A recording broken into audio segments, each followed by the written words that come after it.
Sveiki dar kartą, aš esu Milis ir šiandien vėl kalbame apie naujienas finansų pasaulyje. Trumpai ir greitai apžvelgsime, kas vyksta pasaulyje. O vyksta tikrai daug. Pradėsime gan stipriai. Nauji įstatymai ir reguliacijos. ES parlamentas patvirtino pirmą dirbtinio intelekto reguliavimo aktą, kuris buvo planuojamas jau nuo 2021 metų. Jo principas yra skirstyti technologijas į skirtingas kategorijas. Tai reiškia žema, vidutinė ir aukšta. Ir dar nepriimtina. Paskutinė kategorija gali susilaukti rimčiausių pasiekmių ir būti visiškai uždrausta, kaip ir pavadinimas pasako, nepriimtina. Tuo pačiu įstatymas sukurtas kontroliuoti dirbtinio intelekto naudojimą edukacijoje ir darbovietėse. Šiaip kol kas jausmai miksuoti iš publikos, viena pusė sako, kad per daug apribojimų, kita sako, kad nieko čia tas įstatymas nepradėjo judinti. Kalbant apie dirbtinį intelektą ir jo reguliavimą darbovietėse, kai visi šaukia, kad dirbtinio intelekto dėka visi dailininkai, dizaineriai ir menininkai liks bedarbiais. Na šią savaitę IBM parodė, kad pirmieji visgi buvo marketingo ir komunikacijų darbuotojai.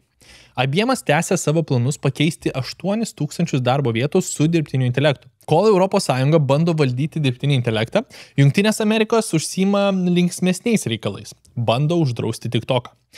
Įstatymas jau perėjo pirmą etapą ir dabar laukia sprendimo senate. Skaitant antraštės, jo esmė yra uždrausti TikToką dėl galimų sąsajų su Kinijos komunistinė partija. Bet paklauso mūsų geriausios insider traderės Nancy Pelosi. This is not an attempt to ban TikTok. It's an attempt to make TikTok better. Tai kur dabartinė problema? Suppressed, they cannot put their message out. Not only that, the Chinese government misrepresents the situation in Tibet. Tai argumentas, kad Kinijos komunistinė partija turėtų tiesiog per daug kontrolės. Tai visiškai ne tas pats, kai tai daro Amerika per Meta, per Twitterį ar bendrai žiniasklaidą. Bet čia bendrai iš karto atsiranda problema. Ne tik vieno didžiausių konkurentų pašalinimas iš rinkos, monopolizavimas Meta atžvilgių, bet ir ta pati žodžio laisvė. Žmonės, o ypač verslininkai protestuoja sakydami, jog TikTok padėjo plėsti verslą daug labiau nei bet kokios reklamos kompanijos. Efektyviai įstatymas gali suteikti teisę valdžiai panaikinti ir drausti bet kokią socialinę platformą. Bet Emilį, kam jai to reikėtų? Skamba utopiškai? Kokia nesąmonė? Tiesiog daugiau kontrolės, tai taip paprasta. Galbūt šis draudimas bus nauja galimybė Spotify. Platforma testuoja naujus trumpo formato video. Taip, teisingai, viena populiariausių muzikinių platformų pasaulyje turi ne tik podcastus, ne tik audio knygas, bet pradeda ir video sekciją. Čia taip pat paliksiu nuorodą į video, kuriame nagrinėjau Spotify kaip verslą. Gal kam bus įdomu, nes dividendus moka tikrai ne pirmus metus. Gerai, artėja atostogų sezonas, bet galimai oro linijų kompanijos gali susilaukti problemų ir gal net mažinti skrydžius. Kas dėl to kaltas? Boeingas.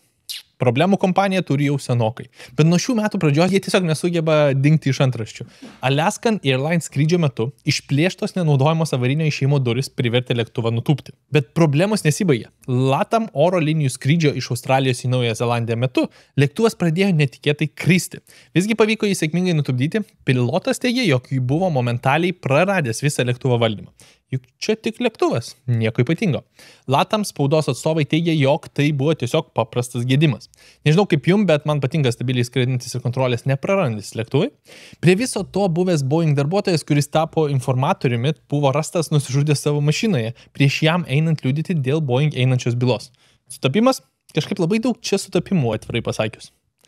Gerai, šiek tiek gerų naujienų. Apie 86% pasaulio listinguojamų kompanijų didino arba išlaikė mokamus dividendus, nepaisant sudėtingų finansinių sąlygų. Bendrai atrodo, kad paprasčiausios S&P 500 rezultatai ir toliau auga bei be perstojo augs ateityje. Reikia paminėti, kad tikrai pamatysime ir svyravimų, tad jei jie jūs atgrasino nuo investicijų, gal geresnė alternatyva – efektyvus taupimas. Čia galite už tiesiog pinigų laikymą gauti grąžą kiekvieną dieną.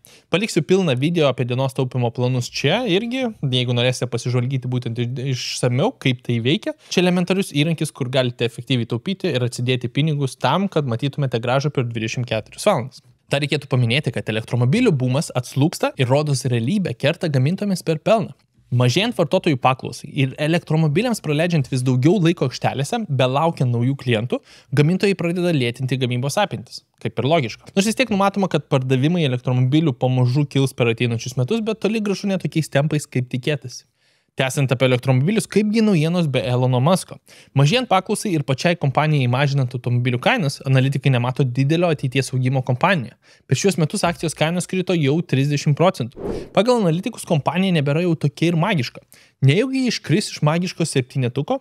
O gal šiais metais planuojami palūkanų mažinimai ir leis kompanijai atsigauti? Pažiūrėsim. Taip pat Meme of the Day, už kurį reikia padėkoti Gediminui Kasiliauskui. Ir jei norėsit pasidalinti savo finansų memo, prašymę galite rasti L paštą, į kurį priemam juos visus. Taip pat jei nusprendėte, kad tik taupimas nėra pakankama grąža, gal pasižvalgom, kas galėtų būti pirmos geros investicijos, gal nekilnojamas turtas, o gal fondai. Štai video būtent apie tai. Spaudžiam, žiūrim, nagrinėjam